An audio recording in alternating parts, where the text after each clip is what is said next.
Haleluya, puji Tuhan. Salam sejahtera Bapak Ibu Saudara, keluarga besar GPI LSD Magelang. Mengucap syukur pada hari ini kita masih dikenankan oleh Tuhan untuk menikmati kehidupan ini. Dan tidak lupa kita pun harus terus menikmati kehidupan rohani kita dengan memberikan makanan rohani, yaitu salah satunya yaitu firman Tuhan. Mari Bapak Ibu Saudara yang diberkati Tuhan, seluruh keluarga GPI LSD Magelang, saya mengajak kita untuk sama-sama merenungkan firman Tuhan yang mengubahkan kehidupan kita menggunakan 365 hari. Dan pembacaan kita pada hari ini terdapat dalam Kitab Roma pasal 4. Kitab Roma pasal 4, kita akan lihat ayat 11. Bapak Ibu dapat menikmati keseluruhan ayat-ayat firman Tuhan dalam Roma pasal 4. Ayat 11 saya bacakan. Dan tanda sunat itu diterimanya sebagai meterai kebenaran berdasarkan iman yang ditunjukkannya sebelum ia bersunat. Demikianlah ia dapat menjadi bapa semua orang percaya yang tak bersunat, supaya kebenaran diperhitungkan kepada mereka. Puji Tuhan Bapak Ibu yang diberkati Tuhan. Judul renungan firman Tuhan pada hari ini saya berikan sunat. Sunat tentu tidak asing di dalam pikiran, dalam hati, bahkan dalam pengetahuan Bapak Ibu Saudara sekalian tentu sangat mengerti dan tahu tentang sunat. Oleh karena itu tidak secara detail saya harus menjelaskan apa itu sunat, karena saya percaya Bapak Ibu Saudara mengerti tentang sunat.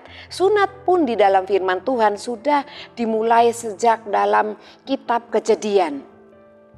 Sunat dimulai dari Bapak Abraham sebagai orang percaya, dan itu adalah salah satu perintah hukum Taurat yang orang-orang Israel harus lakukan untuk memenuhi hukum Allah, yaitu hukum Taurat. Oleh karena itu Bapak Ibu Saudara, sebelum kita masuk lebih dalam pembahasan firman Tuhan hari ini, tentu kita harus melihat dulu bagian observasi. Bagaimana dengan Bapak Ibu di rumah? Apakah sudah terus melakukan observasi, interpretasi, aplikasi? Mari, bagian observasinya kita dapat melihat dalam kitab Roma ini ada satu tokoh, Bapak Abraham. Dia adalah tokoh iman yang sangat dihormati, diagungkan, ya, ternama di kalangan bangsa Israel. Dan Bapak Abraham adalah Bapak tokoh iman bagi mereka dan juga bagi kita semua orang-orang yang beriman pada masa kini. Dan juga kita lihat pribadi yang lain, orang percaya atau orang Yahudi yang dimana Rasul Paulus tujukan surat ini kepada mereka, kepada umat Tuhan yang ada di Roma, dan tentu tempatnya di Roma. Karena surat ini ditujukan kepada orang percaya yang ada di Roma, dan juga baik orang Yahudi maupun non-Yahudi yang sudah percaya kepada Tuhan. Dan tentunya penegasan surat Rasul Paulus ini terutama kepada orang-orang Yahudi yang percaya kepada Tuhan Yesus. Bapak Ibu yang diberkati Tuhan, sunat baik dilakukan baik dari kalangan orang Yahudi, orang Israel, orang yang percaya sebelum masa kini, masa kita sekarang, maupun sampai sekarang. Yang pertama, apakah manfaat dari sunat? Apakah itu keharusan bagi orang Kristen? Yang pertama, sunat berguna bagi kesehatan. Oleh karena itu dapat dilakukan oleh siapapun, tidak hanya orang Kristen. Bagi saudara-saudara kita yang beragama lain juga melakukan sunat sebab berguna untuk kesehatan manusia. Lalu pertanyaan kedua, apakah wajib bagi orang Kristen? Hal ini tidak diwajibkan bagi pribadi-pribadi yang ingin lebih sehat, lebih baik untuk kesehatannya, ya anak-anaknya boleh disunat. Namun kalau orang itu menolak untuk disunat, itu tidak harus dilakukan. Nah, mungkin menolak karena alasan-alasan tertentu, ya tidak dipaksakan Bapak Ibu Saudara. Yang terpenting dari nasihat surat Paulus ini adalah iman kepada Tuhan. Namun kita tidak bahas lagi tentang iman, ya, karena kita sudah belajar dalam Renungan 79 yang pernah juga saya sampaikan dalam Renungan 79 bahwa kita diselamatkan oleh iman, bukan karena perbuatan. Kita akan melihat tentang sunat lebih khusus Bapak Ibu Saudara yang diberkati Tuhan. Dalam bagian interpretasi tentang hal sunat bagi orang Israel atau orang Yahudi yang percaya kepada Tuhan Yesus, nah sunat jasmani adalah tanda kepemilikan Allah kepada umatnya, umat pilihannya yaitu bangsa Israel, di mana dalam Kejadian, kita lihat saja Bapak Ibu Saudara ya, Kejadian 17 ayat 10 dan ayat 11. Kejadian pasal 10 ayat 11 dan Ayat 10 dan 11 saya bacakan. Inilah perjanjianku yang harus kamu pegang. Perjanjian antara aku dan kamu serta keturunanmu. Yaitu setiap laki-laki di antara kamu harus disunat. Haruslah dikerat kulit katanmu dan itulah akan menjadi tanda perjanjian antara aku dan kamu. Jadi sunat ini dilakukan oleh bangsa Israel. Perintah ini lembaga Alkitab menuliskan di situ sunat sebagai tanda perjanjian Allah dengan Abraham. Jadi ini adalah tanda perjanjian antara Allah dan Abraham dan juga bagi umat Allah pada waktu itu. Nah, sunat Bapak Ibu bukan hal yang baru. Sunat adalah salah satu perintah dalam hukum Taurat, di mana orang-orang Yahudi harus taat dan melakukan hukum Taurat tersebut. Namun Abraham dijelaskan bahwa Abraham adalah bapak semua orang yang beriman. Tidak dikatakan bahwa bapak Abraham adalah orang bersunat. Bapak Ibu dapat lihat dalam ayat firman Tuhan bahwa dimanapun dituliskan, baik dalam kitab Roma, dalam Ibrani, dituliskan bahwa Abraham adalah bapak orang percaya atau orang beriman, bukan bapak orang bersunat.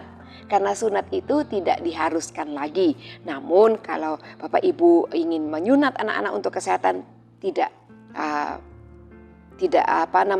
dilarang ya. Tapi ini bukan hal yang wajib. Iman itu yang wajib. Iman percaya kita kepada Tuhan itu harus. Karena itu yang membawa kita kepada keselamatan.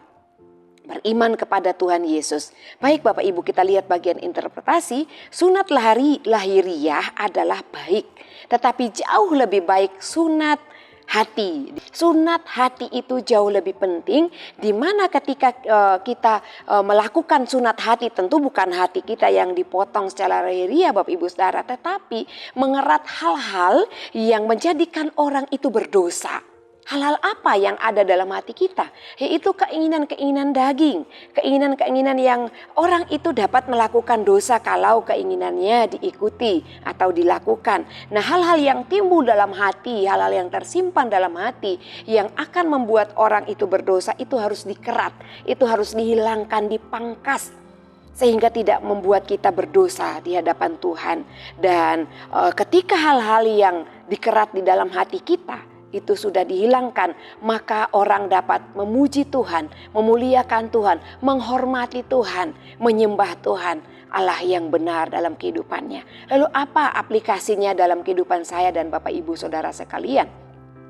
Kita lihat bahwa Abraham adalah orang yang mengasihi Tuhan, orang yang takut akan Tuhan, dan Abraham juga tunduk melakukan Taurat Tuhan. Dan orang Israel, orang Yahudi yang percaya kepada Tuhan, mereka sangat bangga atas pencapaian mereka terhadap apa yang mereka lakukan, yaitu hukum Taurat. Mereka cukup bangga bahwa mereka adalah orang-orang yang baik karena melakukan Taurat. Bapak Ibu yang diberkati Tuhan, melakukan firman Tuhan, melakukan hukum Taurat, tentu itu juga firman Tuhan, itu adalah baik.